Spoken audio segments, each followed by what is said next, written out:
en el nombre del Padre y del Hijo, del Espíritu Santo. Amén. Dios te salve María, llena eres de gracia, el Señor es contigo, bendita tú eres entre todas las mujeres, bendito es el fruto de tu vientre, Jesús. Santa María, Madre de Dios, ruega por nosotros pecadores, ahora y en la hora de nuestra muerte. Amén. María, trono de la sabiduría, ruega por nosotros. Pues buenas noches, buenas tardes a todos. Continuamos con lo de este apartado de Cristología. Recuerden que la clase anterior vimos sobre todo lo que respecta a la identidad de Jesucristo en cuanto el Hijo de Dios hecho carne. Cristo en cuanto Dios verdadero. No sé si tienen alguna pregunta de lo que se vio la vez anterior, algo que no haya quedado claro, algo que necesite explicación, algo también de lo que se habló del alma en cuanto forma del cuerpo y esta cuestión de que otro me hizo otra pregunta ahí, entonces no sé si quedó claro o no, entonces me callo un momentito para ver si hay alguno.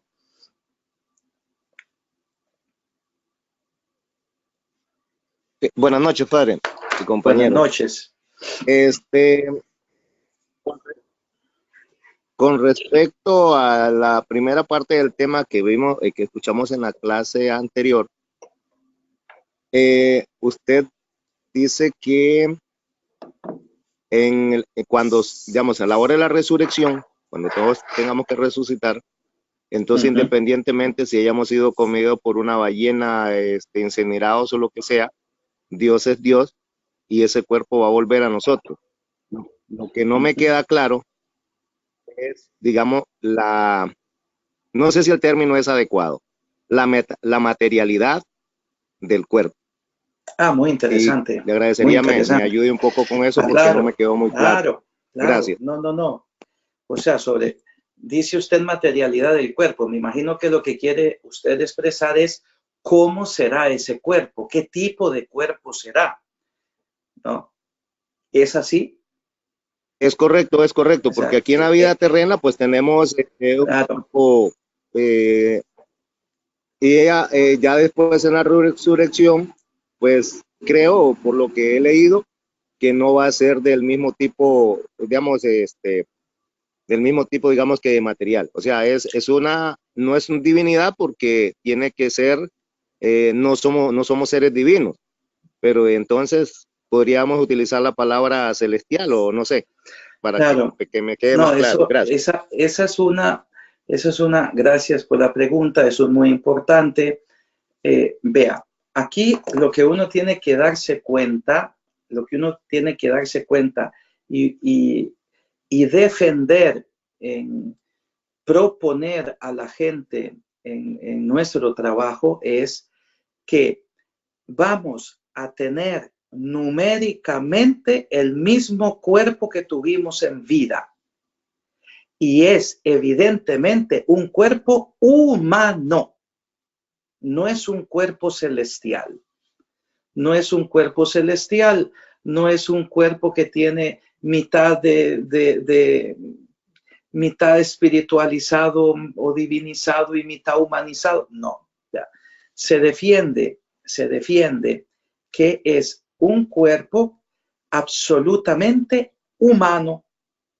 Pero este cuerpo humano ya no va a cargar con las consecuencias de la pérdida de la justicia original que conllevó el pecado original. O sea, el pecado original, el pecado que hubo al inicio de la historia humana, ese pecado destruyó la justicia con la cual Dios había creado al ser humano, que lo había creado perfecto, en una armonía perfecta, en una plenitud de gracia. Esa justicia con la cual fueron nuestros primeros padres creados y que se rompe con el pecado original, en nuestro estado ahorita de naturaleza humana, ¿Implica qué cosa? Implica la muerte, implica el dolor, implica el desorden entre las potencias inferiores y las superiores, es decir, entre lo apetitivo, nutritivo, sensitivo y la cuestión de inteligencia y voluntad. Esto en el cuerpo resucitado ya no va a estar. Pero ojo, no está, no porque el cuerpo humano sea de una naturaleza diferente, no. No está porque ya va a ser un cuerpo liberado de las consecuencias del pecado original. Entonces, ¿qué es lo que dice la Escritura? A imagen de su cuerpo glorioso. Vamos a resucitar a imagen, nuestro cuerpo va a tener a imagen de su cuerpo glorioso, ¿no? Entonces, el Señor Jesucristo, que se presenta en los evangelios con un cuerpo humano, ¿no? Cuerpo humano absolutamente, aquí están mis manos, mete tu dedo, aquí está mi costado, la llaga de mi costado, mete tu mano, un cuerpo absolutamente humano. Tienen algo de comer y le llevan unos peces y Jesucristo come el pescado delante de ellos. Un cuerpo humano, ¿no? Pero ya es un cuerpo glorificado. De hecho, pues, la Magdalena no lo reconoce en el huerto, sino que Señor, ¿dónde lo has puesto el cuerpo? Hasta que Cristo habla y que ella lo reconoce. Entonces, su pregunta, ¿es un cuerpo humano, pero ya libre de las consecuencias del pecado original? Ya no las tiene. Como ya no las tiene, es un cuerpo que podríamos decir glorificado, esa es la palabra que utiliza la Escritura, glorificado a imagen del cuerpo de Cristo. Pero esa glorificación no quita, queridos hermanos y hermanas, no quita la naturalidad del cuerpo, ¿no? Pongo un pequeño ejemplo. Aquí ahorita, el domingo, tuve una discusión con uno de los padres aquí, que es teólogo, que es profesor de la Catholic University aquí en Washington, y claro, él viene y dice, es que los ángeles tienen cuerpo. Es imposible que usted diga que los ángeles tienen cuerpo, padre. Ellos tienen cuerpo como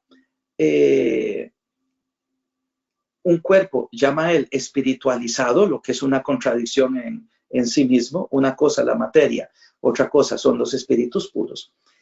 Pero, ¿por qué traigo este ejemplo aquí? Porque él lo que dice es como el cuerpo del Señor. Es un cuerpo que ya no es humano, sino que es un cuerpo celestial. Ve, y utiliza la palabra que usted, hermano, acaba de nombrar. No. Entonces, como yo vengo y le pregunto, a ver, de acuerdo con el libro de los Hechos, Cristo entra donde están los apóstoles reunidos, estando con las puertas cerradas por miedo a los discípulos. Entonces, dígame, el hecho que Cristo pase estando las puertas cerradas, ¿es un milagro o es una característica del cuerpo de Cristo a nivel natural? Y él me dijo, es una característica natural. No, es imposible. Imposible. Porque si usted quiere pasar a través de una pared, se quiebra la nariz. Porque dos cuerpos no pueden estar ocupando el mismo espacio al mismo tiempo. No. Eso es un milagro que Cristo hizo, pasar por las paredes estando la casa cerrada. Entonces, hermano, es un cuerpo humano, porque si es de otra naturaleza, entonces ya no seríamos hombres, y esto no es posible de acuerdo con nuestra fe. Ya esto no sería posible. Nosotros somos hombres, personas corporales que tenemos una naturaleza humana, punto. Yo no voy a tener un cuerpo de una naturaleza distinta. ¿Por qué? Porque entonces el alma tampoco lo podría informar, porque el alma es la forma sustancial subsistente de un cuerpo humano, no de otro tipo de cuerpo. Esto ustedes podrían decir, bueno, ¿y para qué? el famoso siempre, ¿para qué? ¿A mí de qué me sirve saber esta cosa? Claro, el respeto de su cuerpo. El respeto de su cuerpo, la dignidad de su cuerpo. Usted va a estar en la gloria con el cuerpo que tiene aquí, o va a estar en el infierno con el cuerpo que tiene aquí. Dios no lo quiera para nadie. Pero esto nos ayuda a nosotros a entender la dignidad del cuerpo. La dignidad del cuerpo. El cuerpo nuestro está también llamado, porque somos un uno completo, cuerpo y alma, está también llamado a la glorificación. Entonces, si a mí me postulan que yo voy a tener un cuerpo distinto al cuerpo que estoy aquí, entonces significa que a mí Cristo no me ha salvado, porque yo soy este cuerpo y yo tengo este cuerpo, no tengo un cuerpo celestial. ¿Alguno más? Padre, discúlpeme un segundito. Perdón. Bueno, habla usted. ¿Aló? Hermano. Sí, padre, es que me viene, pero digamos, don Ulises entró, entonces no quería quitarle el espacio. Pero a eso me viene, o sea, la pregunta es un cuerpo materializado, entonces el que vamos a tener. Pero también a eso me viene otra pregunta. ¿Y las personas que se tatúan todo el cuerpo? Las que se han hecho cirugías plásticas y todo eso. Ya. O sea, discúlpeme, ¿verdad? Pero. No se preocupe. No se preocupe. O sea, no solo las personas que se han tatuado, que se han hecho esto o el otro, sino el que nació sin manos, o el que nació sin pies, o el que ha tenido un defecto corporal, o el que ha tenido otro, etcétera.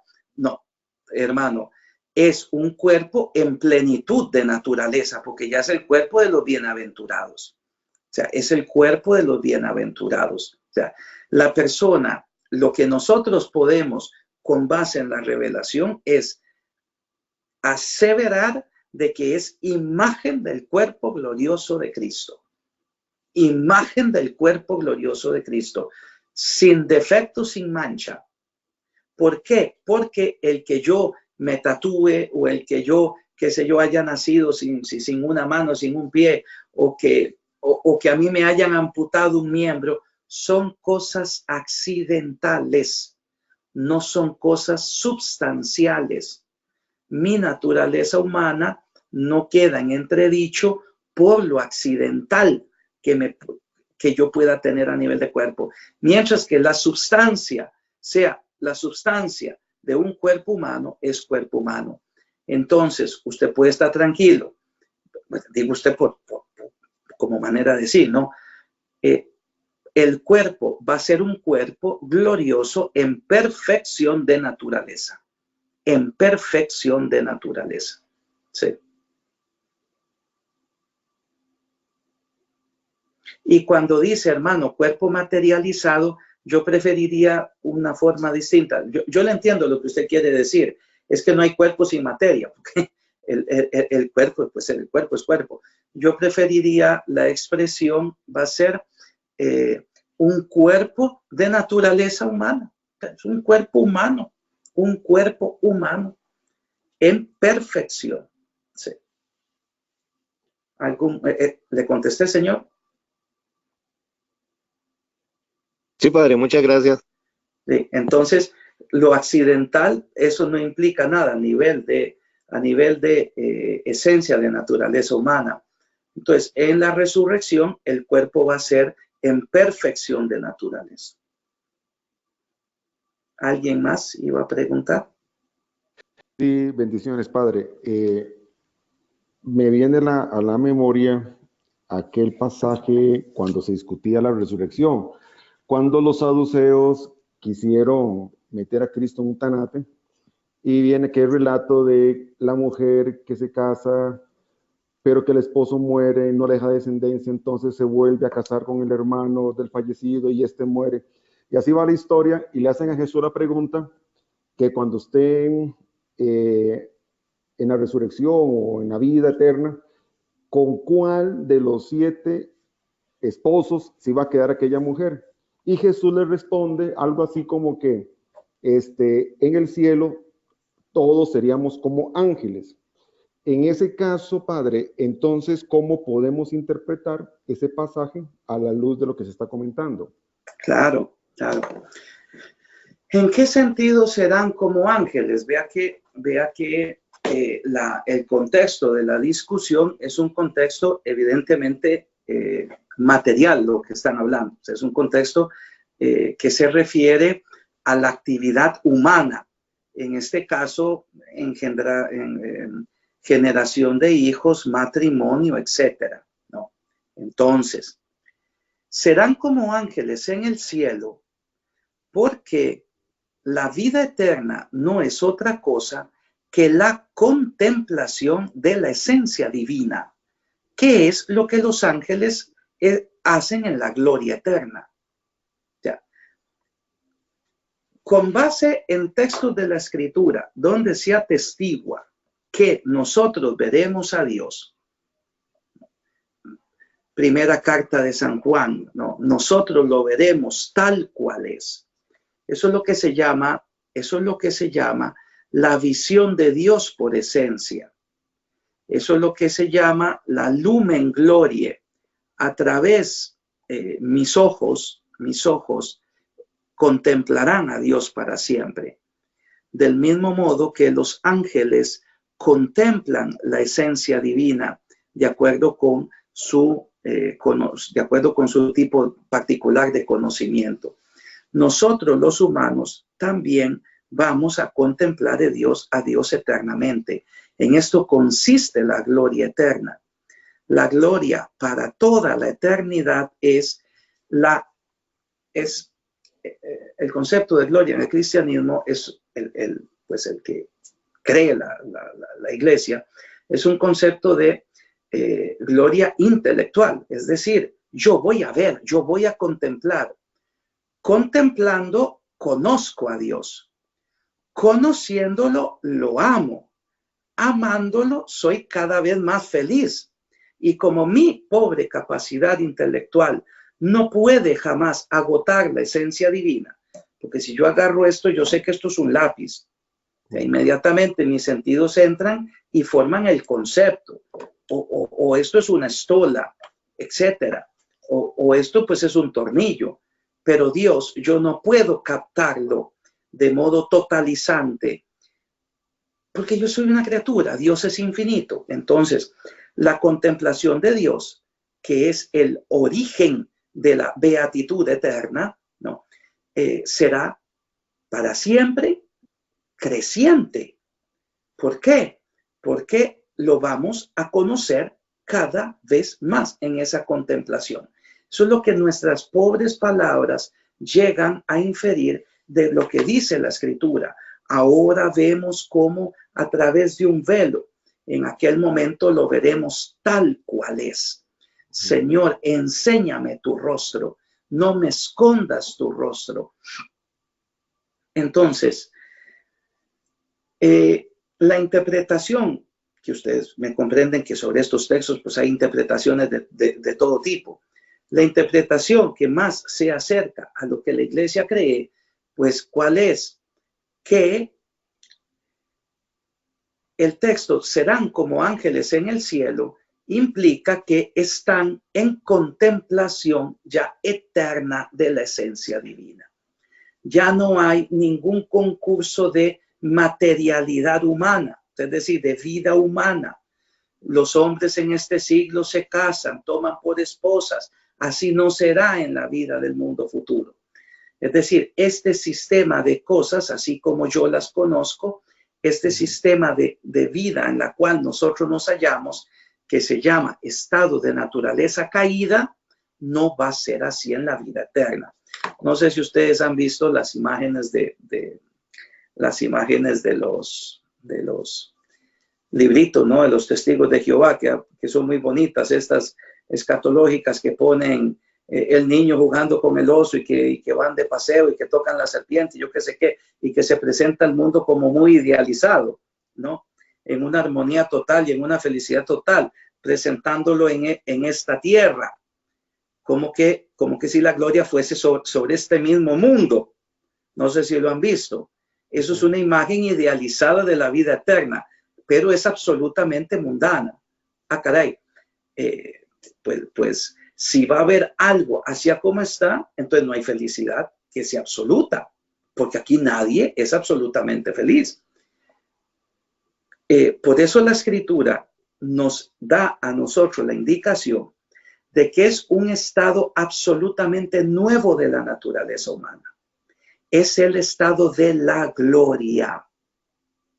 Es el estado de la gloria, donde ya no hay repercusión de lo humano, sino que del humano terreno de este mundo, ¿no? Sino que la persona está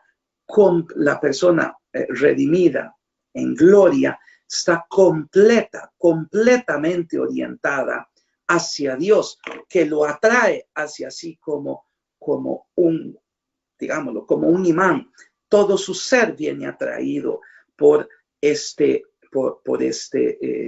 único ser divino, ¿no? El Padre, el Hijo y el Espíritu Santo.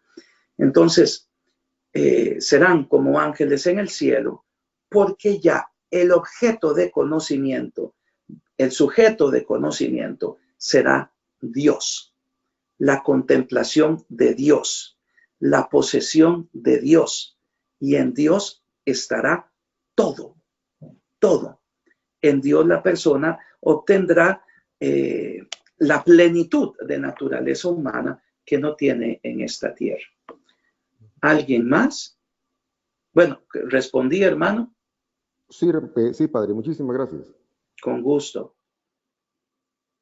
Sí, padre, buenas noches. Mire, ¿Sí? me viene a la mente el pasaje de cuando a María se le aparece el ángel Gabriel, y María ve al ángel Gabriel como un ser humano, como un hombre. Eso es lo que interpreto yo.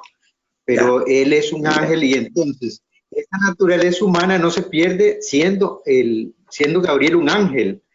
También se me viene el pasaje de... Momentito, hermano. ¿Cómo dijo esa última frase? La naturaleza. Que el ángel Gabriel se le aparece a María, y yo interpreto que María lo ve como figura humana. Sí. Y también en el pasaje de Emaús, cuando los caminantes que van hacia Emaús ven al hombre y van con el hombre y van hablando como un ser humano, y no se dan cuenta que es Jesús resucitado hasta que se produce la Eucaristía, cuando entran a Emaús, y cuando ya se dan cuenta de que es Cristo, ya ellos no lo ven, ¿verdad? Es una analogía o un pasaje que nos puede ayudar a interpretar lo que usted está diciendo. ¿Es así o me equivoco, padre? Bueno, es así en el segundo caso, hermano. En el segundo caso es así, o sea, Emaús, Cristo resucitado, ya con su cuerpo glorioso, va caminando con ellos. Ellos no lo identifican ni por su cuerpo ni por su voz, ¿no? O sea, nosotros no sabemos cuáles implicaciones, digámoslo así, que no sé si la palabra es justa, morfológicas tendrá ese cuerpo, porque eso a nosotros no nos ha sido revelado. Lo que nos ha sido revelado es el absoluto estado de gloria de ese cuerpo de los bienaventurados, y ante todo y sobre todo el santísimo cuerpo de Jesucristo, la criatura más perfecta, ¿no? Entonces, el caso sí se aplica ahí. Un cuerpo glorificado, pero Cristo va caminando. No es que va en el aire, caminando en el aire, o que no se cansa, ni mucho menos. Cristo va hablando, Cristo va escuchando. Quédate con nosotros, la tarde está cayendo. Cristo entra en una casa, y cuando él parte, o sea, cuando él celebra la Eucaristía, cuando él les consagra, él desaparece. Esa desaparición ya es algo milagroso del cuerpo del Señor, porque una materia no desaparece así de la nada, sino es porque aquel quien tiene el poder sobre toda naturaleza la hace desaparecer. Entonces, En este segundo caso, sí, nosotros tenemos, por ejemplo, un Señor Jesús que tiene su cuerpo glorificado. Los discípulos de Emaús, aunque lo conocían antes de su resurrección, después no lo conocen. Tenemos un cuerpo glorificado, pero que Cristo, verdadero Dios y verdadero hombre, en este caso Cristo, con su divinidad, desaparece su cuerpo humano delante de los ojos de aquellos dos discípulos. Entonces, hermano, en el segundo caso sí. Ahora, en el primer caso no. En el primer caso no, porque los ángeles no tienen cuerpo. Los ángeles no tienen cuerpo. Los ángeles no hablan como hablamos nosotros. Los ángeles son de naturaleza absolutamente distinta porque son espíritus puros. Ahora, el ser humano, para que conozca algo, tiene que conocer de acuerdo con sus sentidos, porque todo inicio del conocimiento se halla en los sentidos. Y a partir del conocimiento sensitivo, que es el que nosotros compartimos con los animales, ¿no?, se hace el conocimiento intelectual, que ya es el propio del ser humano. Entonces, María Santísima no es que está viendo el cuerpo humano del ángel Gabriel, porque el ángel Gabriel no tiene ningún cuerpo humano, porque el ángel Gabriel es un espíritu puro. Lo que pasa es que aquí, de modo milagroso, Dios infunde lo que se llaman, esto es muy técnico, infunde lo que se llaman las especies sensitivas. Las especies sensitivas en el intelecto de María Santísima, para que ella mire el cuerpo o mire este ángel de acuerdo con la capacidad humana de conocer que uno tiene. Ahora, claro, ¿qué son las especies sensitivas? Aquí tendríamos que hacer ya el curso de nociología filosófica. Yo lo que veo son colores, yo lo que pruebo son sabores, lo que oigo son sonidos, ¿no? Esto crea como una, veámoslo así, si yo les pongo delante a ustedes esto, ustedes lo ven, porque es lo único que pueden hacer ahorita, lo ven, y el órgano visual, por decirlo en un modo, toma como una foto. Esa foto, por medio de una cuestión que se llama el sentido común, y luego aquí, espérate para ver si me acuerdo el nombre preciso de esta cuestión, y por medio de la estimativa humana, inmediatamente logra el concepto de que esto es un lapicero. Entonces, todo lo que nosotros conocemos, lo conocemos por los sentidos, que nos da el conocimiento sensitivo. Yo les doy esto, ustedes lo que ven a nivel sensitivo es una forma que después, con el sentido común humano que aúna todos los sentidos interiores, dice, esto es un lapicero, esto es un lápiz.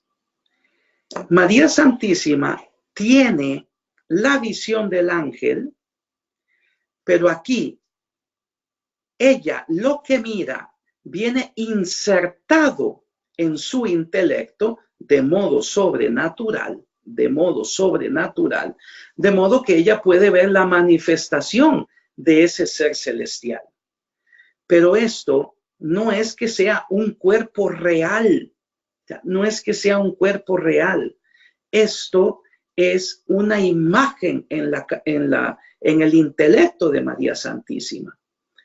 Doy otro ejemplo, como el caso de cuando se aparecen Moisés y Elías conversando con el Señor, que ustedes también invocaron en la discusión que ustedes tuvieron. Ellos no tienen ya sus cuerpos, porque sus cuerpos pues estarán en corrupción. Entonces, ¿qué ven los apóstoles? Ellos reciben las especies infusas en su intelecto que les permiten ver estos dos personajes. Si nos vamos a la teología mística, en la teología mística, en los fenómenos místicos del catolicismo, pues pasa mucho esto. Por ejemplo, las locuciones interiores de tantos santos, etcétera.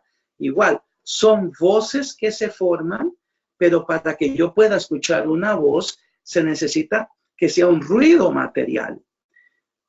Ahora, en este caso, Dios, con la fuerza de su poder, actualiza la potencia auditiva para que las personas puedan escuchar una voz que comprenden y que pueden recibir mensaje, etcétera. Entonces, en el segundo caso que usted invoca de discípulos de Emaús, sí. En el primero, jamás. Por eso es que muchos han dicho, y en la antigüedad se decía, que los ángeles tenían cuerpo, porque en la escritura se presentan epifanías de ángeles, y yo no veo más que cosas naturales. Ahora, por la naturaleza angélica, pues es un cuerpo glorioso. Eso, desde la filosofía cristiana más auténtica, se excluye absolutamente. Gracias, padre. Con gusto. ¿Alguno más? Padre, buenas noches. Buenas noches. Yo, entre toda esta cuestión, lo que logro anotar más o menos para ir aclarando ideas y demás, lo anoto más o menos, se lo leo o se los leo porque los compañeros también me escuchan por ahí. Cuando morimos tendremos un cuerpo humano, pero sin carga de pecado original, el cual fue roto por ese pecado, ¿verdad? Porque veníamos sin esa carga, pero veníamos así, como especiales, sí, sino que nos restaura, ¿verdad? El cuerpo liberado o glorificado a imagen y semejanza de Cristo. Voy más o menos. Otra vez, Adonais, por favor. Cuando morimos tendremos un cuerpo humano, pero sin la carga de pecado original. Perdóname. ¿Cuándo resucitamos? Ajá, sí, bueno, cuando resucitamos, más bien. Sí. Que morimos, resucitamos con un cuerpo humano, pero sin carga de pecado original. Por eso, hermano, pero cuando morimos estamos con nuestra, o sea, la muerte es precisamente consecuencia de la pérdida de la justicia original. En este caso tienes que quitar muerte y poner resurrección. Resurrección, sí. Cuando resucitamos, ahora sí. Ajá. Ok, resucitamos. Entonces, resucitamos en un cuerpo, ¿verdad? Que ya no carga ese pecado original. Sí, las consecuencias del pecado original. Ok. Sino que no entonces... no tiene más las consecuencias del pecado original, como usted ahorita no tiene tampoco te entiendo, o sea, no carga con las consecuencias del pecado original. Está bien dicho, sí. ¿Está bien así? Sí, señor. Entonces, sí, señor. No carga con las consecuencias del pecado original. Sí, perfecto. Ok. Sino que nos restaura en ese cuerpo liberado o glorificado a imagen y semejanza de Cristo. Exacto. Y por ejemplo, aparece esta frase que dijiste, bueno, lo de cuando Jesús atraviesa las paredes y se les aparece a los discípulos que estaban encerrados por temor o por miedo, eso no es porque tenga un cuerpo distinto, sino que es un milagro como tal. Eso sí. ¿Okay? Lo que significa que será un cuerpo en plenitud de la gracia. Así lo anoté ahorita. Resucitamos en plenitud de la gracia. Eso estoy completamente de acuerdo también. O sea, esa es la resurrección para la vida, porque ya es el cuerpo de los redimidos. Ok, y ya no interviene en la esencia de ese cuerpo los accidentes del mismo cuerpo. Y poníamos el ejemplo de la amputación, los tatuajes y demás. Digamos que no intervienen los accidentes, porque toda cuestión material está formada por sustancia y accidentes. Entonces, siempre el cuerpo va a tener accidentes. Lo que pasa es que nosotros no sabemos cuáles serán. Okay. No sabemos, eso no lo sabemos porque eso no nos ha sido revelado. Lo único que yo quisiera añadir a esto que has dicho es que nosotros no sabemos en definitiva cómo va a ser eso, porque a nosotros la revelación no nos da muchos elementos. Lo que la Sagrada Escritura, sobre todo Pablo, indica es a imagen de su cuerpo glorioso. El mismo Pablo dice, ni ojo vio ni oído yo lo que Dios tiene preparado para aquellos que le aman. Esto es una cuestión que va más allá. Entonces, Adonai, indicar en eso que estoy de acuerdo, está bien dicho, pero que nosotros no sabemos cómo va a ser. Sabemos que va a ser un cuerpo humano, pero no sabemos cómo va a ser ese cuerpo humano. Eso ya a nosotros se nos escapa. Sabemos las características naturales que va a ser un cuerpo humano, pero ¿cómo va a ser? ¿Cómo va a ser esa comunión que ya va a ser irrompible entre inteligencia y voluntad, entre la parte intelectual y la parte sensitiva? Eso no lo sabemos. Entre las potencias inferiores y las inferiores, eso no lo sabemos. Entonces, yo lo que le agregaría ahí a esto que estás diciendo es un cuerpo humano, sí, verdaderamente de naturaleza humana, sí, pero que no sabemos cómo será. No sabemos cómo será. Sí, no tenemos, perdón, padre, no tenemos certeza de cómo va a ser ese cuerpo. No, entonces, ¿se sabe que va a ser un cuerpo absolutamente humano? Sí, pues porque somos humanos. Sí. ¿Se sabe que va a tener determinadas características accidentales? Claro, porque hay características accidentales que pertenecen al ser humano y que no pertenecen a otra naturaleza. Esto sí, pero el cómo se nos escapa. Eso ya es parte del misterio de la fe. Correcto, porque gracias. En las cosas, hermanos, pues en las cosas de la fe, recuerden que se esboza con palabras humanas lo poco que se puede decir. Lo poco que se puede decir.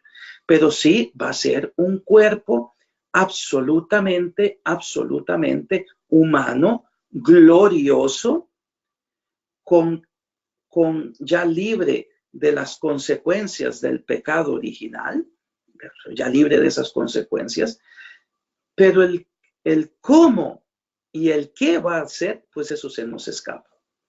¿Alguno más? Gracias, padre. Bueno, entonces, si no hay ninguna otra pregunta, entonces pasamos a lo que quería compartir con ustedes hoy y que Dios mediante, pues terminaremos mañana sobre la soteriología. Es decir, en esta hora lo que vamos a tratar es ¿qué vino a ser Cristo? Ya vimos quién es Cristo, verdadero Dios y verdadero hombre, enfatizando pues ante todo su divinidad, ya que su humanidad era palpable a los ojos de los discípulos, a los ojos de sus contemporáneos. Ahora es, ¿qué vino a ser Cristo? ¿Cuál es su obra?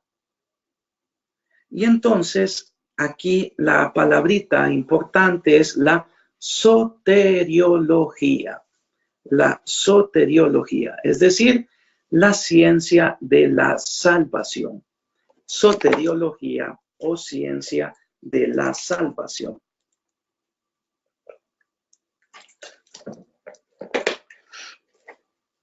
Entonces, soter en griego pues significa salvación, logos en griego pues significa ciencia o palabra. Y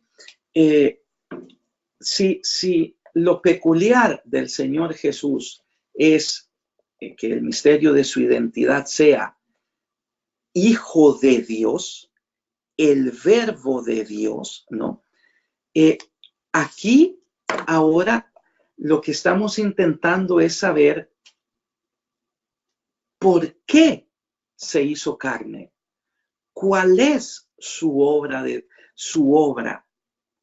qué fin tuvo su encarnación. Entonces, podríamos decir sin ambajes, sin dudar, ¿no? La misión del Señor Jesús es una misión eminentemente soteriológica, es decir, es una misión que respecta de modo principal la redención de la humanidad, es decir, curar, sanar las consecuencias del pecado. Las consecuencias del pecado. Ya lo del pecado, pues lo verán en antropología, lo verán en doctrina de la gracia. Recuerden nomás que esto es un misterio de fe. Igual, esto es un misterio de fe, lo aceptamos por fe. Al inicio de la historia humana hubo un tentador, hubo una tentación, hubo una caída en la tentación y hubo consecuencias de esa caída, lo que conocemos como pecado original. Ahora el Señor, Génesis 3:15, recuérdense, yo pondré enemistad entre ti y la mujer, entre tu descendencia y la suya. Ella te aplastará la cabeza mientras tú intentarás morder su talón. El protoevangelio, es decir, ya en el puro inicio, cuando el ser humano falló, Dios prometió una actuación para remediar las consecuencias del pecado. Recuerden ustedes, recuerden por favor esta cita, para mí muy importante, porque estamos hablando ya de Jesús como el Salvador. Tito 2:13, el gran Dios y Salvador nuestro, Cristo Jesús. Mateo 1:21, le pondrás por nombre Jesús, porque él salvará a su pueblo de sus pecados, ¿no?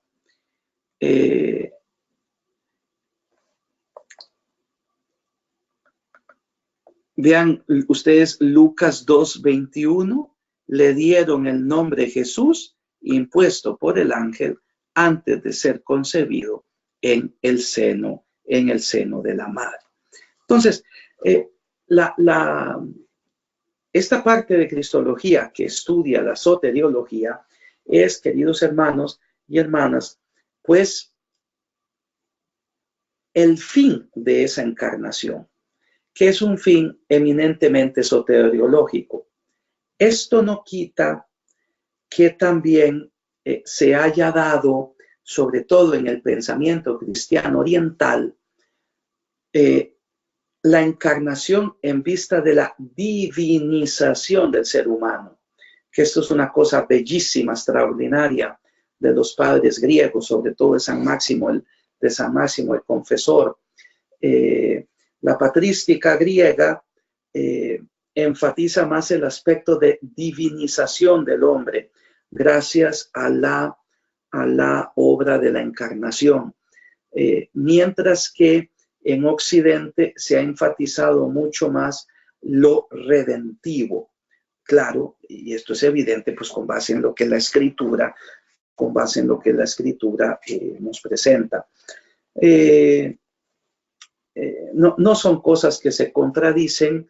Gracias a que Cristo ha actuado completamente en nuestra redención, nosotros vamos a gozar de esa divinización. Una preguntita, don Félix, ¿cómo hago para quitar las cámaras de los compañeros? Que aquí estoy tocando y no sé cómo, para dejar solo una, o no se puede. No sé si me oye, don Félix. En la parte de arriba que dice todos, puede poner el que está hablando nada más. Y nomás me sale a mí. Lo importante es que ustedes se vean ustedes. Donde dice que está hablando. Perfecto. Así Padre, está bien, don Félix. No sé si está bien. Sí, correcto, Sí. correcto. Lo Ok. asustamos, padre, lo asustamos. No es por eso.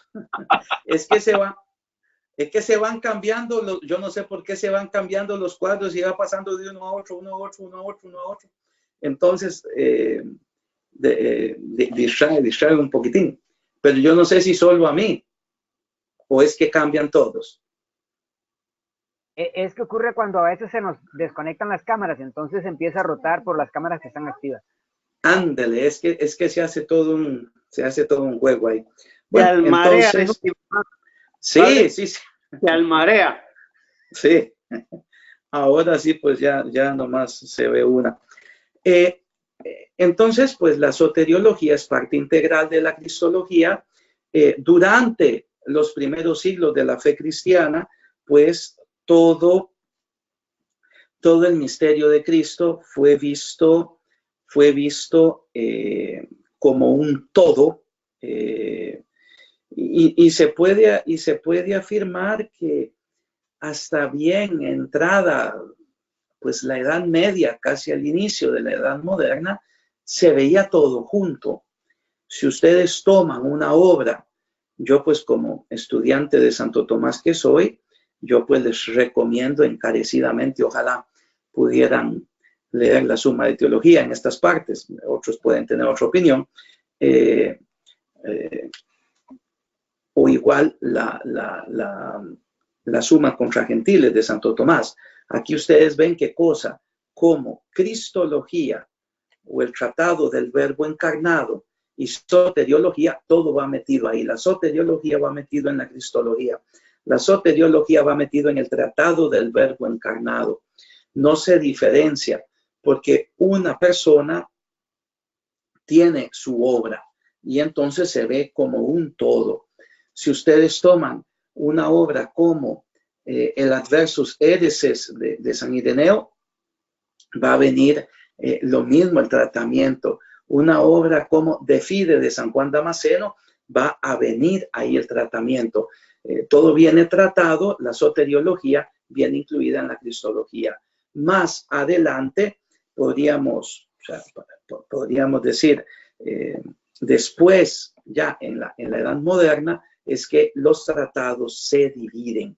De modo que la cristología quedó sobre todo para la explicación de lo que ya veremos un poco después, la metafísica del misterio de la encarnación, cómo el Señor se hizo hombre, y la soteriología, pues, como la parte funcional salvífica. Aquí, pues, son cuestiones muy técnicas. Evidentemente, uno de modo natural, ¿qué es lo que hace? Capta uno el misterio de Cristo como un todo, como debe de ser. O sea, el misterio del Señor se capta como un todo, la persona y su obra, puesto que son cosas que no se pueden separar, son indivisibles. Si uno la separa, pues la separa nomás con una cuestión, como una forma de estudiarla mejor, pero en la práctica se hallan siempre la misma. Ahora, para conocer, y esto es importante, para conocer el verdadero alcance de la salvación cristiana, es importante acercarse a cómo estaban las ideas religiosas en el pueblo de Israel cuando el Señor Jesús nació, cuando el Verbo se hizo carne. Recordemos, hermanos, y comenzamos pues en materia, cómo Israel era pues una sociedad teocrática, ¿no? Tenía su origen en las disposiciones del Señor, ¿no? con determinaciones muy claras en el Pentateuco. Ya vemos a Abraham, Génesis 12, 1, 5, Moisés, vemos Éxodo, capítulo 2 y capítulo 3. También lo podemos ver en el libro de los jueces, jueces 2, 16, 20, y también en la institución de los reyes, primera de Samuel 8, 1, 22. O sea, aquí ¿qué tenemos nosotros? Una relación intrínseca entre el poder y el mundo de la religión, entre el poder civil, el poder humano y Dios como fuente de ese poder. Por eso, teocracia. Y en la época de Jesús, ¿no? Se sabe muy bien, está muy claro, pues esta teocracia ya estaba representada por el Sanedrín, ¿no? El Sanedrín y el sumo sacerdote, que eran las autoridades máximas en ese momento del pueblo de Israel. Entonces, este sistema teocrático también durante siglos alentó al pueblo de Israel, porque recordemos que el pueblo de Israel siempre fue sometido por los grandes imperios, imperio babilónico, imperio asirio, imperio griego, imperio romano al final, ¿no? Hasta que Roma pues destruyó Jerusalén. Entonces, Jesucristo se inserta, la obra de Jesús se inserta en un contexto eminentemente teocrático, Dios como fuente de poder. Veamos los grupos religiosos que habían en el momento de la encarnación, ¿no? En el momento de la encarnación, a nivel de grupos religiosos o sectas religiosas dentro del judaísmo, tenemos los fariseos, tenemos los saduceos y tenemos los esenios. Fariseos, saduceos y esenios. Los fariseos, pues, grupo religioso riguroso, observante del cumplimiento de la ley. Por ejemplo, Lucas 18, 9, 1 al 4. Lucas 18, 19, 1 al 4. Los saduceos constituían un grupo potente, influyente, porque a este grupo, los saduceos, pertenecía la clase rica, influyente, ¿no? Eran liberales en sus prácticas y creencias, solo aceptaban el libro del Pentateuco, los primeros 5 libros, rechazaban la tradición oral, rechazaban la existencia de ángeles, de demonios, rechazaban la existencia de la resurrección. Aquí, por ejemplo, Mateo 22, 23. 22, 23.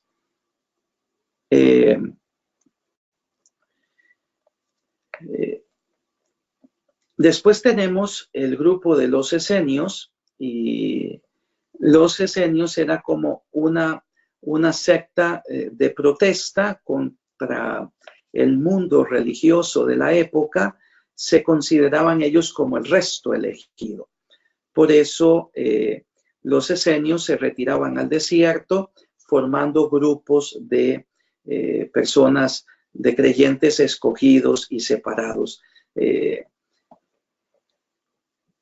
Hay un testimonio de un historiador judío de lengua griega, Flavio Josefo, que asegura que los esenios pues eran como unos 4,000.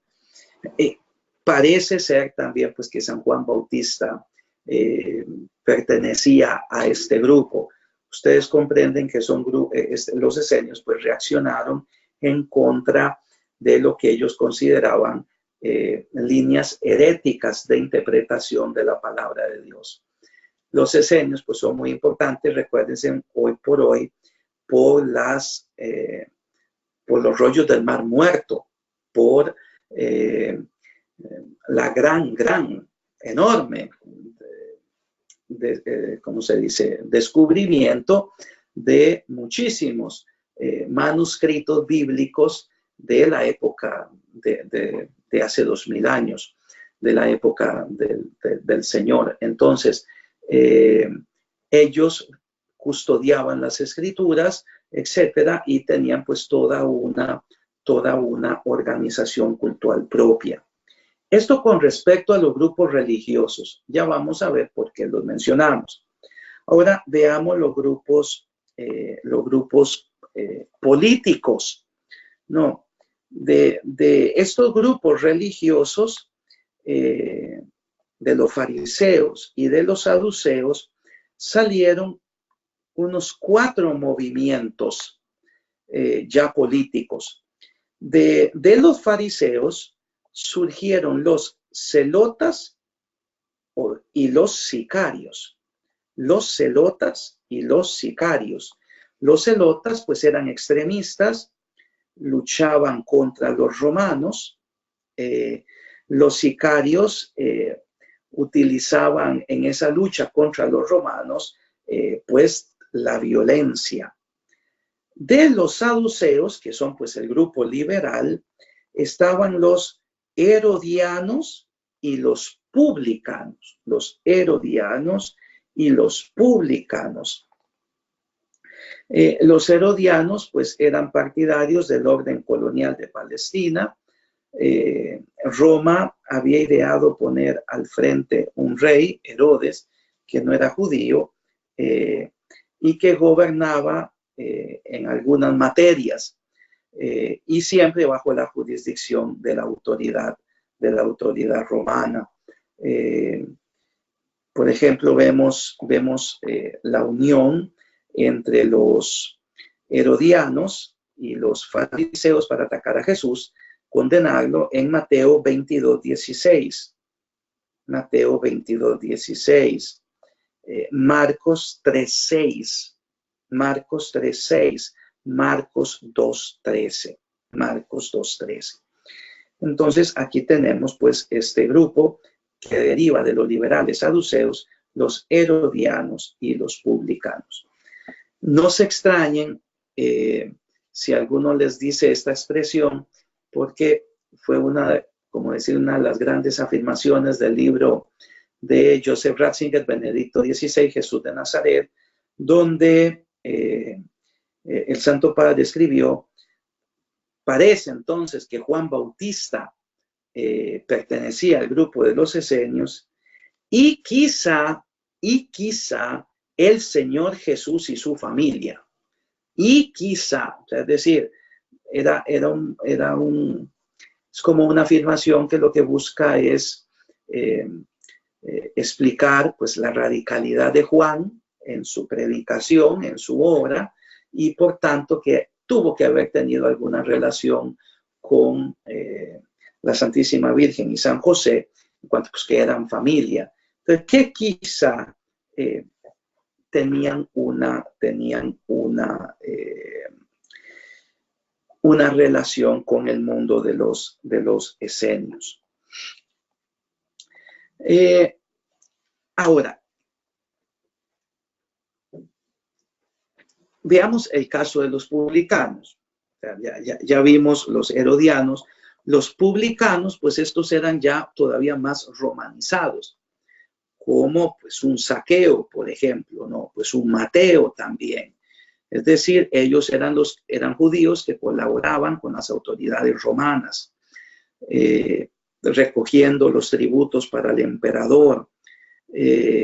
Algunas citas, tanto que publicano llegó a ser sinónimo de pecador. Algunas citas: Mateo 11:19, Mateo 9:11, Mateo 21:31, Lucas 18:10-13, Lucas 18:10-13. No.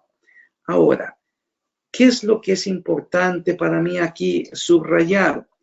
Que el Señor Jesús no se encuentra en ninguno de estos grupos políticos, ¿no? El Señor Jesús no se encuentra ni con los celotas o sicarios, ni con herodianos ni publicanos. ¿No?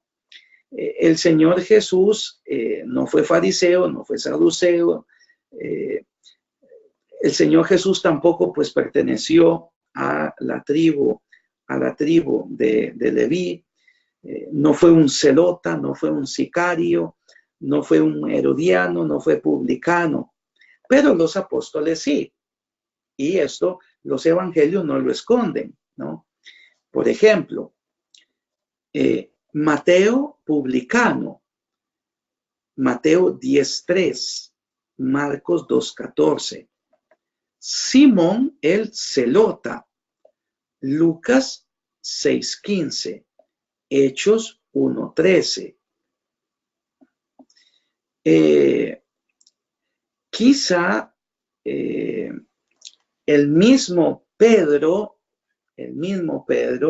quizás pudo haber pertenecido a estos sicarios, ¿no? Que se oponían, o sea, es decir, pertenecer a este grupo violento que se oponían con violencia a los romanos, quizá.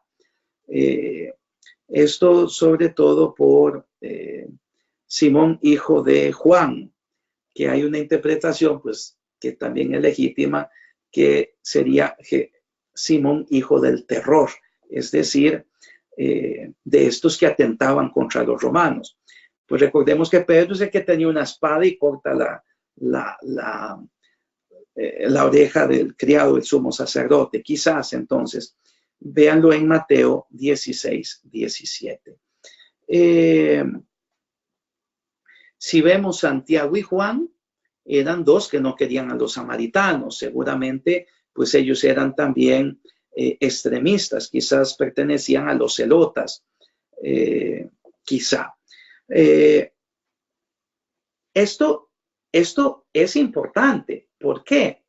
Porque aquí uno entiende el por qué a los discípulos les costó tanto comprender la obra de Jesús. Recuerden que llega un momento donde el mismo Señor Jesucristo se enoja y dice, bueno, pues que ustedes no han entendido nada. ¿Hasta cuándo los voy a tener que soportar?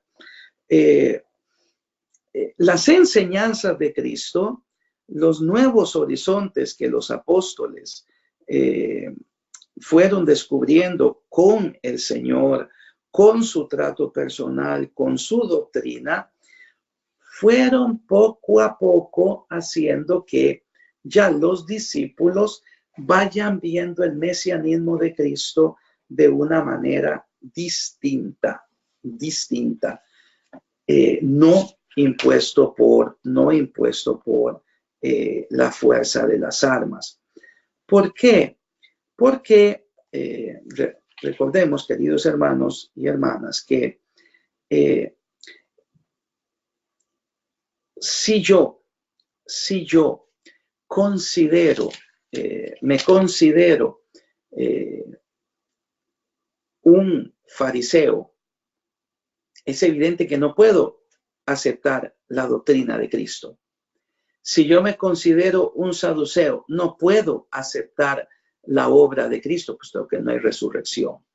Si yo soy un publicano o si soy un herodiano, tanto menos, debido a la moral que la enseñanza de Cristo implica. Si yo soy un celota o un sicario, mucho menos, porque lo que espero es un Mesías tipo guerrero que venga y mate, que venga y destruya.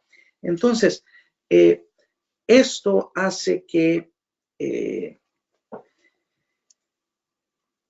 ya comience a calar en los discípulos, ¿qué cosa? La predicación del reino de Dios, Recordemos que Israel es un pueblo escatológico. Israel está en tensión con el futuro. Israel está a la espera del reino de Dios, que culmina con la llegada del Mesías. El problema, repito, está aquí, en cómo considero ese Mesías que tiene que venir. Puede ser como un guerrero, ¿no? Que será el capitán de la sublevación contra Roma. puede ser también un rey todopoderoso que va a llevar al pueblo de Israel prácticamente como a ser un gran reino, como cualquier reino de la antigüedad. O bien, este Mesías visto como uno que tiene que dar su vida para el rescate de la multitud. Uno que tiene que dar su vida para el rescate de la multitud. Es decir, el Mesías que tiene que sufrir una muerte vicaria, ¿no? En el Nuevo Testamento, en el Nuevo Testamento, el sintagma reino de Dios aparece 122 veces, encontrándose 90 veces en la boca de Jesucristo. 90 veces en la boca de Jesucristo. Es una característica de la predicación del Señor.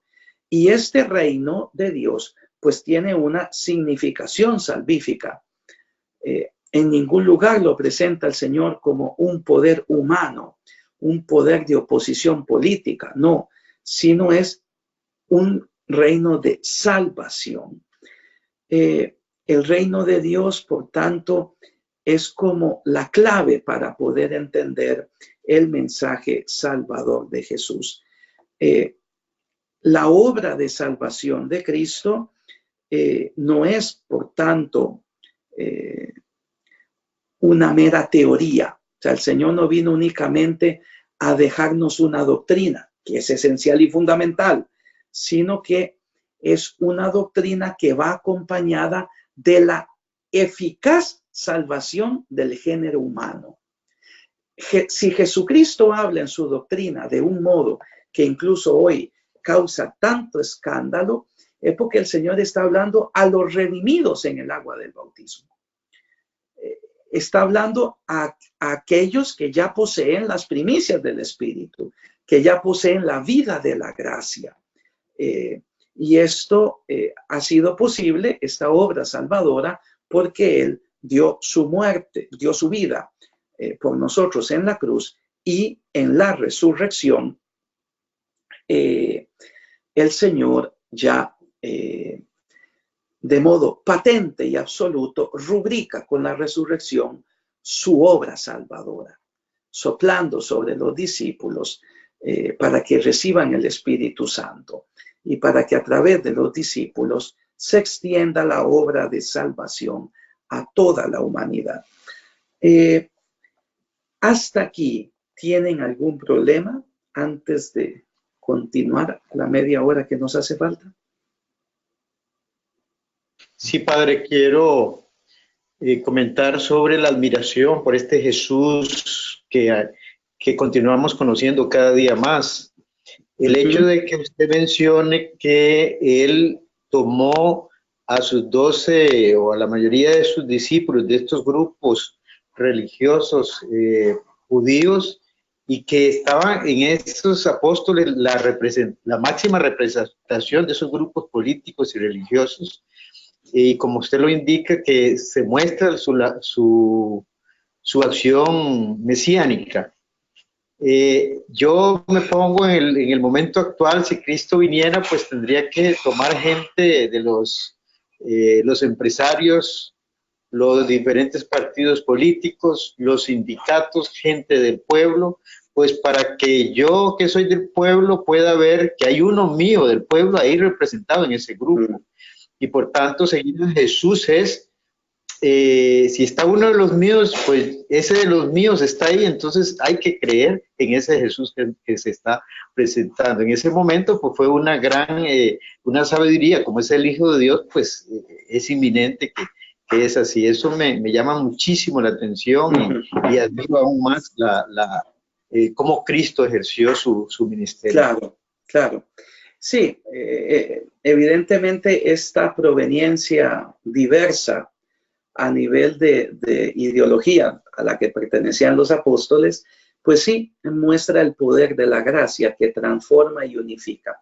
absolutamente de acuerdo. Y el hecho de que se vea representado alguno, pues, de los estratos a los que uno pertenece, también muestra cómo para el Señor no hay diferencia, porque recordemos el mensaje cristiano, pues es un mensaje universal de salvación, claro. ¿Alguno más? ¿Alguno más?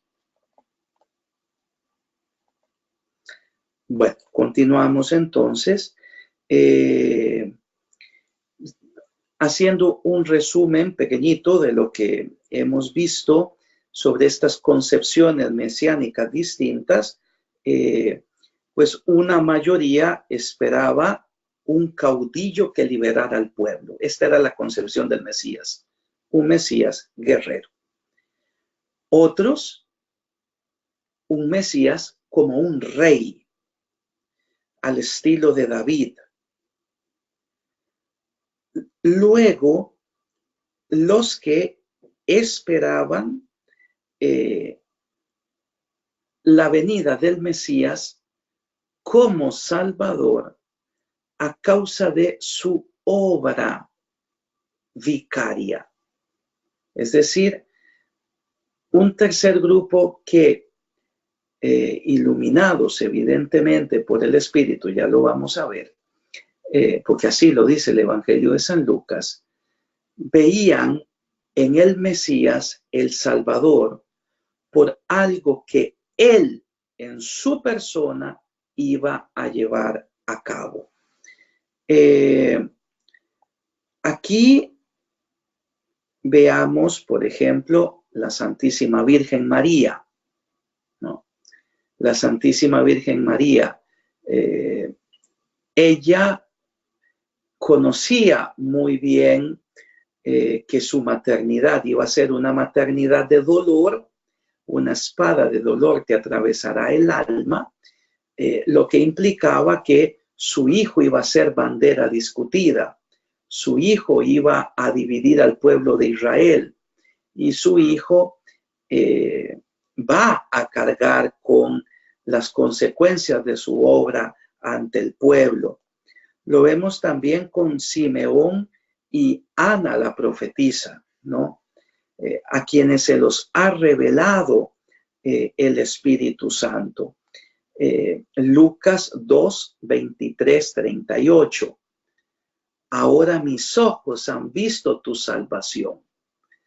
La salvación para Israel y para todas las naciones. Este niño será puesto como contradicción. Entonces, aquí tenemos nosotros esos tres grupos. Pareciera, ¿verdad? Paradójicamente, pues pareciera que ninguno de los apóstoles estaba inducido a mantener ese tipo de mesianismo. Por lo menos lo que sabemos por los evangelios, ¿no? Parece que ninguno. Recordemos, y hace mucho bien Judas. Judas es un caso interesante en esto. Pues no se sabe bien de su identidad. Seguramente era uno de estos que esperaba la imposición del Mesías a la luz de la fuerza de las armas, de la imposición del poder, y por eso llega un momento en el que se siente absolutamente decepcionado de Cristo, ¿no? Uno oye el sermón de la montaña, y pues sí, el sermón de la montaña no tiene nada que ver con una idea de un Mesías político. Y Judas llega un momento en esos 3 años de seguimiento público donde Judas ya perdió la fe en Cristo. Lo seguía, pero ya no lo creía, hasta que llega a condenarlo. Son muy bonitas las reflexiones del cardenal Robert Sarah sobre esto de Judas, que me han impactado mucho. Sí, llega un momento donde ya Judas ya no creyó, siguió, pero ya no creía. Ya Cristo no le satisfacía porque su idea de mesianismo era distinta.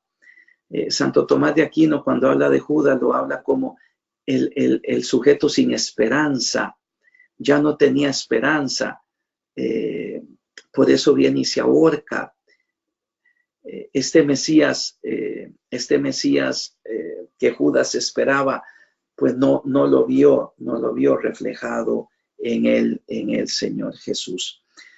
Por eso, queridos hermanos y hermanas, Jesucristo durante su ministerio público se presentó verdaderamente como el Mesías, pero con una idea de mesianismo que no correspondía con lo que mucha gente esperaba de él.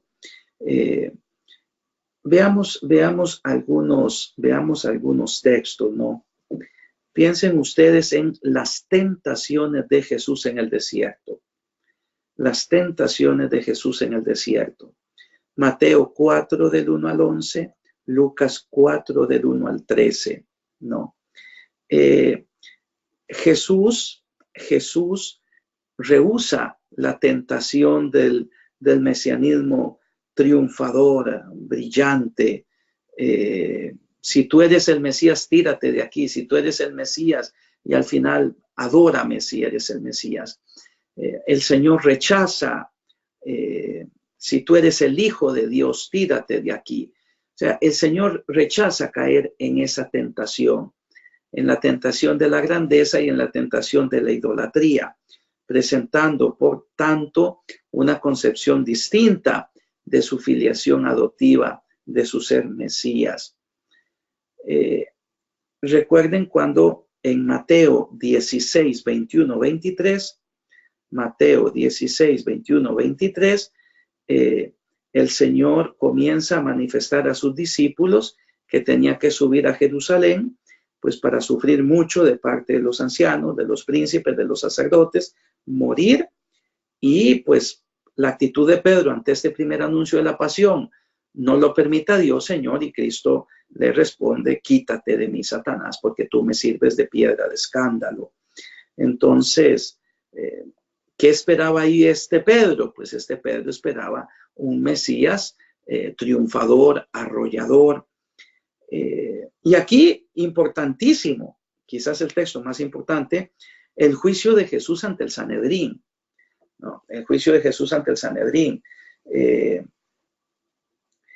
Ese juicio, pues, de acuerdo con lo que nos ha sido transmitido en los evangelios, nos muestra que el detalle es: ¿eres tú el Mesías? ¿Eres tú el Hijo de Dios, el bendito?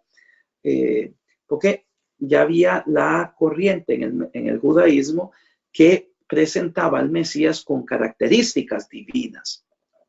Entonces, Mateo 26, 63, 65, ¿no?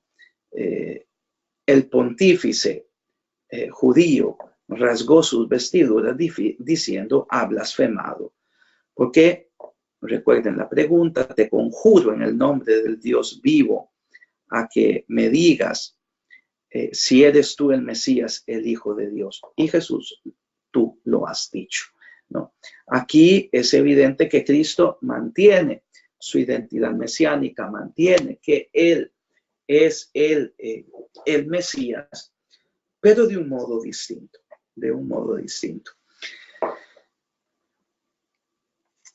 Pueden ver también Lucas 22, 67, 70. Lucas 22, 67, 70.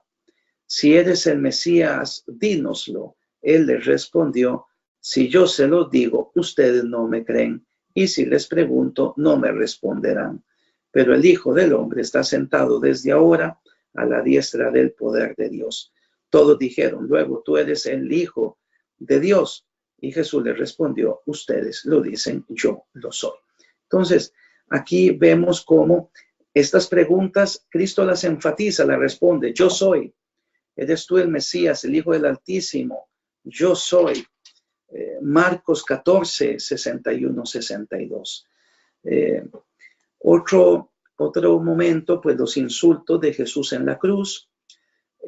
Si eres el Mesías, el Hijo de Dios, bájate de la cruz. Es decir, haz un milagro como tantos de estos que has hecho, hazlo para que creamos en ti. Pero volvemos a lo mismo, es el mesianismo. Ojo, queridos hermanos, este es el mesianismo, esta es la tentación quizá más fuerte del Señor. El que bajara de la cruz y no muriera. Porque si él no daba su vida, de acuerdo con lo establecido por la Trinidad, pues la redención no hubiese tenido lugar del modo vicario como lo tuvo. Dios nos pudo haber redimido de muchísimas formas, pero Dios, que hace siempre lo más conveniente, escogió la obra de la redención, redimir a la humanidad por medio de la muerte de Cristo, porque en definitiva, todos lo entendemos, únicamente quien sufre por mí me ama. Quien no es capaz de sufrir por mí no me ama. Y en la muerte del Señor vemos nosotros su amor infinito para el ser humano. Entonces, pues bájate de la cruz, Mateo 27, 39, 46, Marcos 15, 29, 32, Lucas 23, 35, 43, ¿no? Siempre, pues, un Mesías victorioso, no el Mesías a estilo de los cánticos del siervo de Yahvé en el libro de Isaías. Entonces, aquí el mesianismo del Señor Jesús viene entendido a la luz de la voluntad del Padre. El Padre quiso que su Hijo fuese entregado a la muerte de cruz, para que a través de esa muerte la muchedumbre fuese salvada. Es conveniente que muera uno solo por todo el pueblo y no que muera todo el pueblo. Entonces, aquí nosotros vemos, ¿no? Y sobre todo recordemos el momento supremo del huerto de los olivos. Si Dios les permite ir a Tierra Santa, el lugar, cada uno pues se identifica con algún lugar siempre, de acuerdo pues con su personalidad, con su propia experiencia de Dios, etcétera. El huerto de los olivos, en mi caso particular, pues es el lugar con el que yo me identifico. Y es ahí donde usted ve la lucha entre el hombre y Dios, por decir lucha, donde está ese sometimiento total y absoluto del hombre Jesús a la voluntad del Padre, ¿no? Si es posible, pase de mí este cáliz de la pasión, pero no se haga mi voluntad sino la tuya. Si la salvación del género humano implica mi muerte, yo la asumo. Getsemaní es donde se aplastan para hacer el aceite, se aplasta, se muele el olivo para hacer el aceite. Entonces, aquí nosotros vemos cómo el Señor vive su mesianismo en virtud de lo que Él sabe que es voluntad de su Padre para Él. Ahí es como Él lo vive. Haciendo no su voluntad, sino la voluntad de su Padre. No sé si puedo seguir 15 minutos más o ya desean descansar y sigo mañana. Para terminar un poquito que falta, díganme ustedes. Y si se quieren estirar.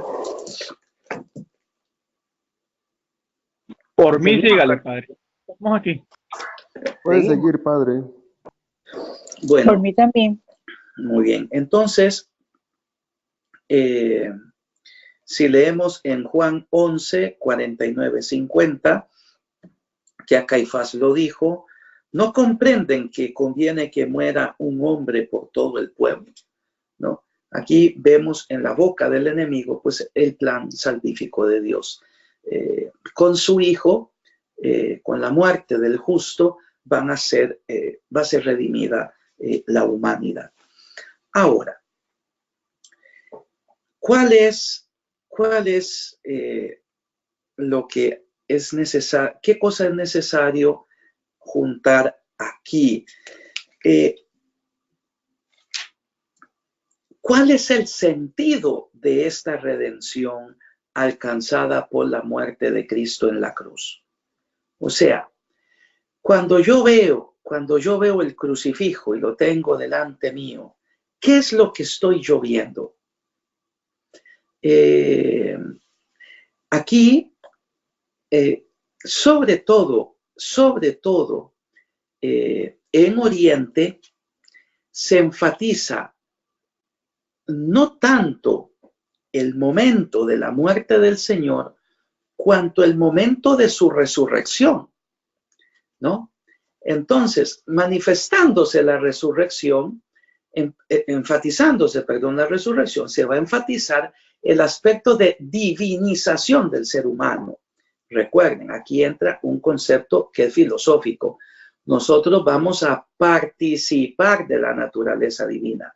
No es que vamos a ser dioses, no. Vamos a participar de la naturaleza divina. Es la theopoiosis, se dice en griego, ese es el concepto técnico, la theopoiosis, donde el ser humano va a través de la gracia a divinizarse. Mientras que en Occidente lo que se enfatiza es el aspecto redentivo. Y es el aspecto redentivo, el Viernes Santo, el que está más, digámoslo, el que se ha subrayado más en el Occidente cristiano. De hecho, si ustedes ven, para mucha gente, la Semana Santa termina el Viernes Santo. Ustedes hacen los viacrucis y las procesiones y la liturgia, y usted invita a la Pascua y ya la gente está en las playas, ¿no? Porque en la concepción religiosa nuestra, muy marcada por la evangelización franciscana, porque recordemos que la espiritualidad de San Francisco de Asís es muy estaurológica, es muy basada en la cruz del Señor. Entonces, el mundo franciscano enfatiza mucho el aspecto de la pasión. Y por eso ustedes ven que en América Latina están los grandes Cristos, los nazarenos, las dolorosas, los grandes Cristos llenos de sangre, de llagas, de espinas, etc. Se enfatiza más esto. Entonces, en Occidente, lo que se ha enfatizado es la muerte de Cristo en la cruz como una satisfacción vicaria. Pueden escribirlo así. Una satisfacción vicaria. En la muerte del Señor, Él ha muerto por mí. En la muerte del Señor, Él ha satisfecho a la justicia divina por mí. Él tomó mi lugar. Esa cruz era la mía, esa muerte era la mía, esa condena era la mía, y Él la tomó. Cargó sobre sus hombros mi pecado para que, muriendo en la cruz, yo pueda ser libre. Entonces, se enfatiza esto en Occidente, esta satisfacción vicaria. Aquí, ¿cuál es el problema? Y es lo que ustedes pueden escuchar muchas veces, y esto hoy por todo lado. Ustedes escuchan que mucha gente, entonces, rechaza el crucifijo. ¿Por qué? Porque lo que dicen es, en el crucifijo yo lo que veo es la muerte de un hombre. En la cruz yo lo que miro es un signo, un patíbulo, lo que veo es un signo de condena. Dios va más allá de esto.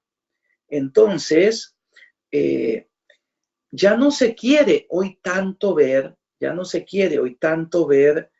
o mejor dicho, perdón, junto a esta satisfacción vicaria, es decir, la muerte de Cristo como redentora, porque con esa muerte Cristo me compró para Dios, con esa muerte Cristo satisfizo por mí a la justicia divina.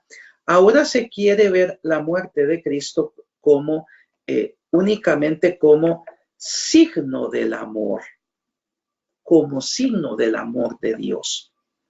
El Hijo de Dios murió para mostrarme el amor de Dios para conmigo. Esto está pues entrando mucho, incluso a mí me llama la atención ver que ya hay hasta pues, mucho eclesiástico que dice, en vez de poner los crucifijos, pongamos las imágenes de los Cristos resucitados, etcétera.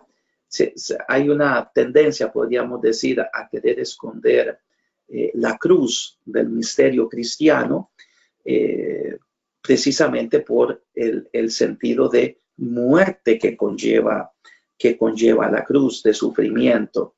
Y en una sociedad que exalta sobre todo el placer, que exalta, que ya ha puesto al ser humano en lugar de Dios, esa sociedad le cuesta entrar evidentemente en la muerte vicaria del Hijo.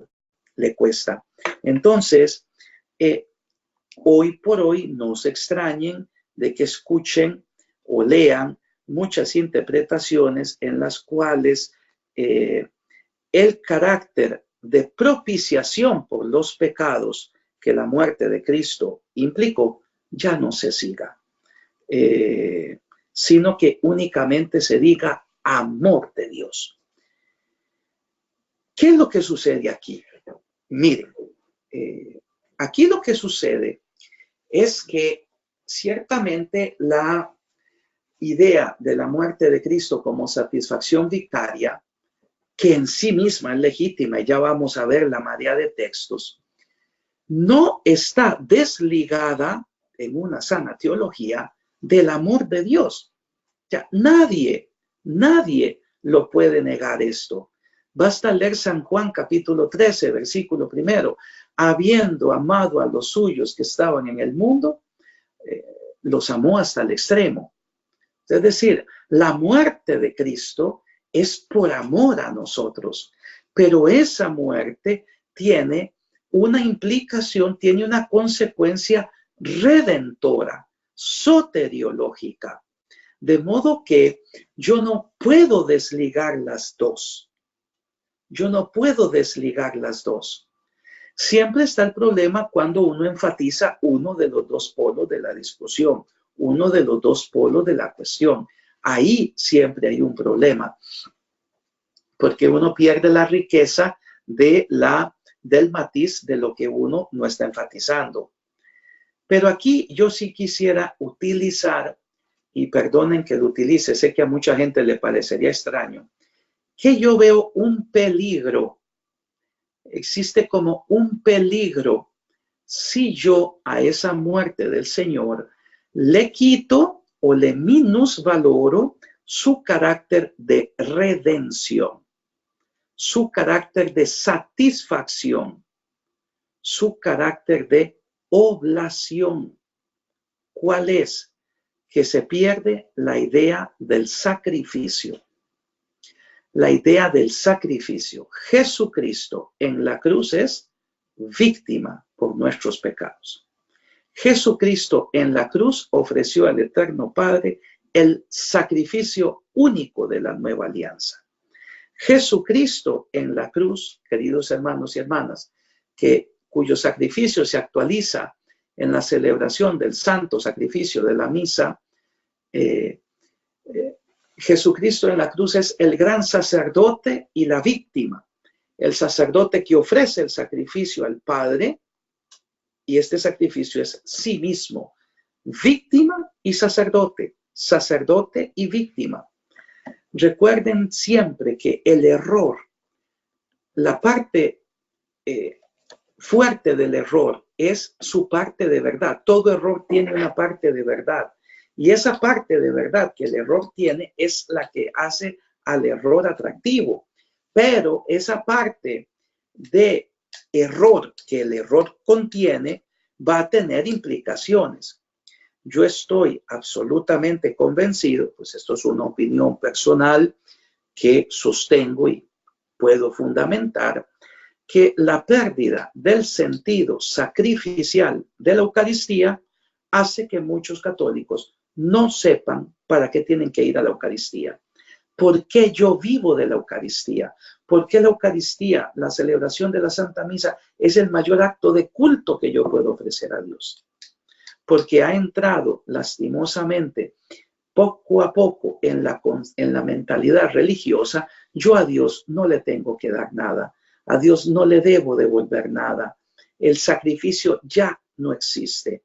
Ojo, sacrificio no es la pena que yo vivo, no. Sacrificio es lo que yo hago para Dios, lo que yo le ofrezco a Dios. Sacrum facere, hacer una obra que sea sagrada y que se ofrezca a Dios por medio del sacerdote.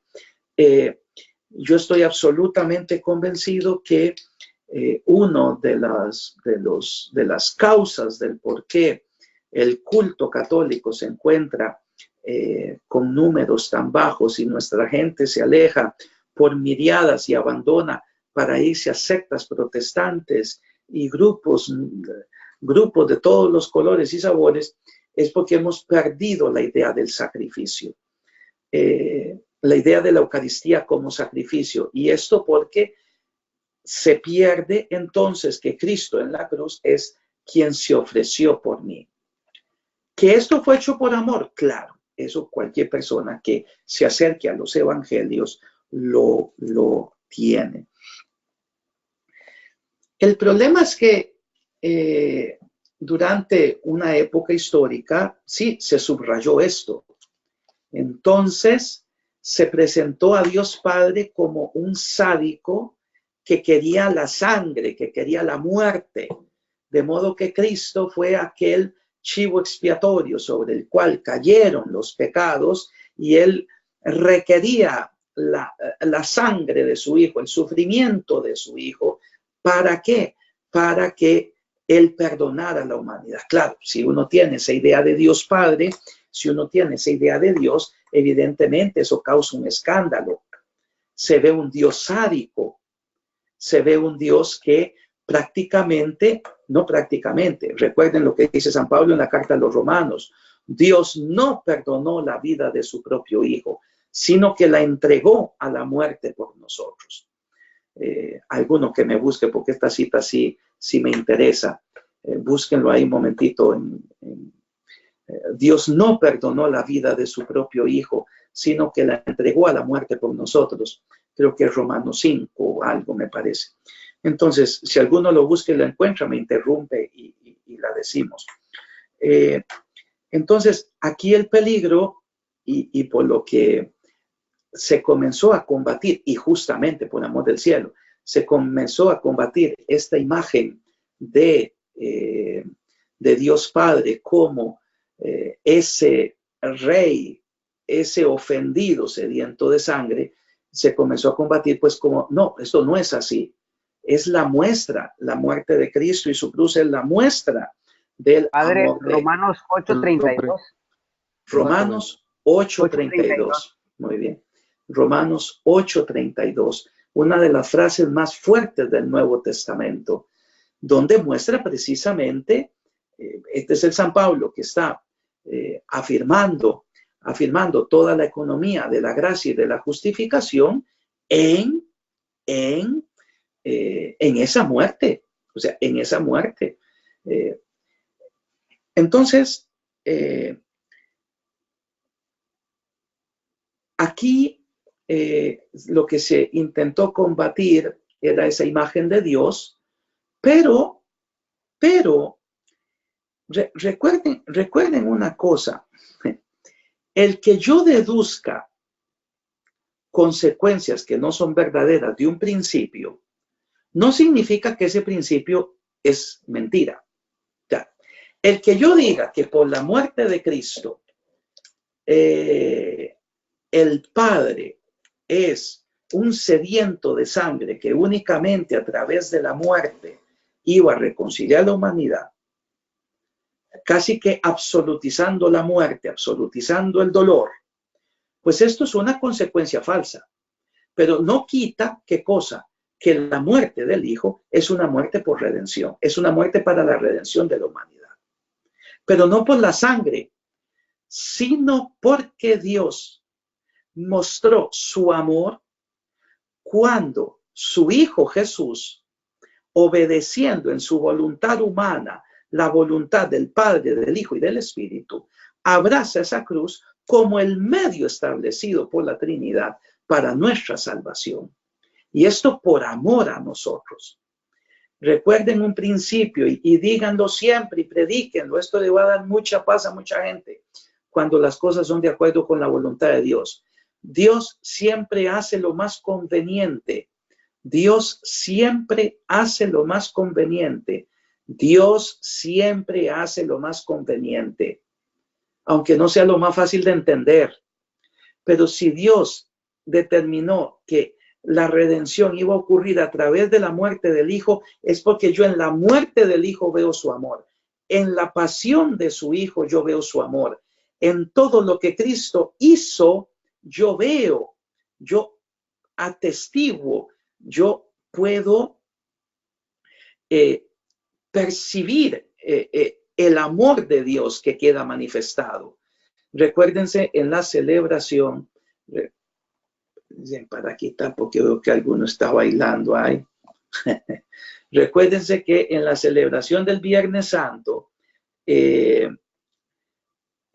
se rezan los improperios y es: ¿qué más pude hacer por ti? Pueblo mío, ¿qué te he hecho? ¿En qué te he ofendido? Respóndeme. Y al final, ¿qué más pude hacer por ti? En la muerte del Hijo, en la muerte mía, te he dado todo. Y es el argumento del amor. Quien ama, sufre. Quien ama, sufre. Es imposible que el que ama no sufra. Cuando uno no sufre por algo es porque no lo ama. Porque no lo ama. Entonces, aquí nomás recordar que la lectura que se hace de la cruz del Señor es redentiva y como muestra de amor de la Trinidad.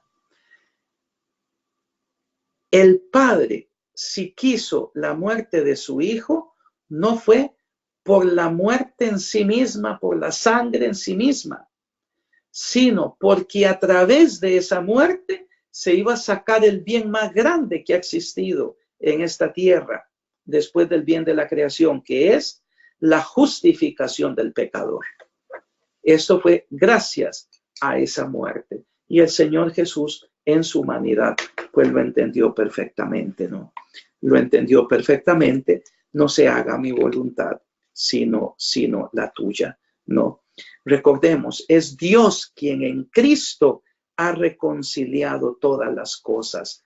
Segunda carta a los Corintios, capítulo 5, versículo 19. Segunda Corintios, capítulo 5, versículo 19. Si gustan, lo dejamos hasta aquí, porque ya son casi 2 horas que los estoy molestando. Mañana, Dios mediante, seguimos con este tema para ver si lo podemos terminar. No sé si queda alguna pregunta, algo que pueda compartirles. Padre, sí, nada más para, como de una manera más para efectos de entenderlo.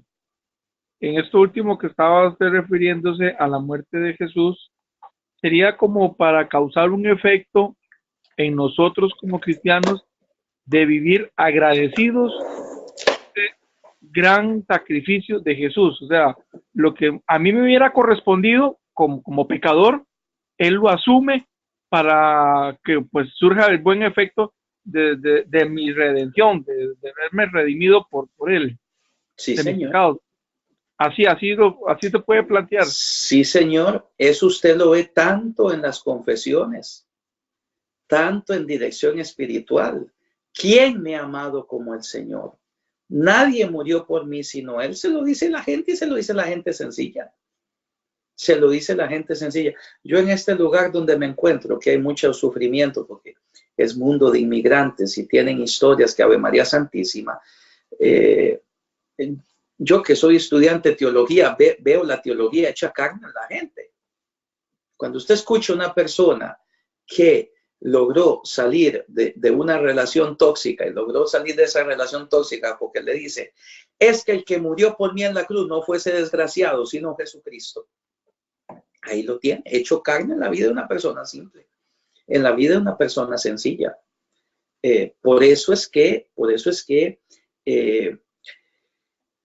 el amor en el lenguaje del amor es el que siempre tiene que estar presente cuando se está hablando del porqué de la redención del ser humano, porque Dios nos ama. Y entonces yo respondo con amor a ese amor más grande que mi amado primero. Padre, otra pregunta, disculpe, dijo Magín. En el inicio usted mencionaba, y muchas veces escuchamos cuando se dice el misterio de Jesús o la vida de Jesús, un misterio. Podríamos pensar o referirnos que es básicamente porque hay cosas inexplicables, llenas de misericordia, que por ser pues por no poderlas entender, se considera como un misterio. Ok, mire. ¿Por qué ese adjetivo o esa frase de Jesús un misterio? Como sí, para poderlo explicar más que todo. Sí, mire, la palabra misterio implica que usted no tiene el conocimiento total y absoluto de la cuestión. Usted con su capacidad humana no tiene el conocimiento total y absoluto de la cuestión. ¿Quién es Dios? ¿Quién es la Trinidad? ¿Qué es la transubstanciación? ¿Qué es la expiación vicaria? ¿Qué es la mente de Dios? ¿Quiénes vamos a ser nosotros? ¿Cómo es la gloria? Etcétera. Es decir, son partes de misterios. Ahora, ¿cuál es el peligro? El peligro es que usted diga misterio igual algo que no existe o misterio igual una solución tonta o misterio igual una quimera. No, Dios guarde. El que algo yo no lo pueda entender no implica que no exista. Entonces, si yo digo el misterio de Cristo, ¿no? Misterio de Cristo, que la vida de Cristo es un misterio. Bueno, muchas facetas de la vida del Señor están evidentemente claras y justificadas en los escritos de los 27 libros del Nuevo Testamento, pero tantas otras no. Tantas otras no. Son cosas que van más allá de la capacidad humana para entender.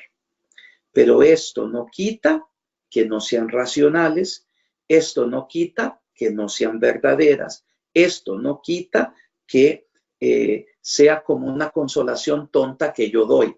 Por ejemplo, que eso es clásico en nosotros los curas, cuando no sabemos responder algo, no, eso es un misterio, ¿no? Y tal vez la cosa tiene. ¿Por qué el sufrimiento del inocente? ¿Por qué el sufrimiento del niño? Eso es un misterio. No. No es solamente un misterio. Con base en la revelación cristiana se puede contestar. No sé si le respondí. O sea, no es que sea inexplicable. Lo que pasa es que nosotros no tenemos todos los principios para podernos acercar de modo exhaustivo a. Y luego, el misterio, porque además sobrepasa la capacidad racional del ser humano. Sobrepasa la capacidad racional del ser humano. Nunca mi capacidad intelectual limitada podrá tener el conocimiento total y absoluto de la cosa. ¿Estamos? Sí, padre, claro. No me atrevía a expresarlo, pero eso último que decías, que muchas veces para salir del asunto es un misterio. Entonces, lo dijo, ¿vale? Eso es típico, sí, sí. Bueno, pues yo creo que los dejo porque ya son las 10, las 9 de la noche. Que pasen pues feliz noche. Dios mediante, nos vemos mañana. Si gustan decimos: Dios te salve María, llena eres de gracia, el Señor es contigo. Bendita tú eres entre todas las mujeres y bendito es el fruto de tu vientre, Jesús. Santa María, Madre de Dios, os ruega por nosotros pecadores, ahora y en la hora de nuestra muerte. Amén. Feliz noche a todos. Hasta luego.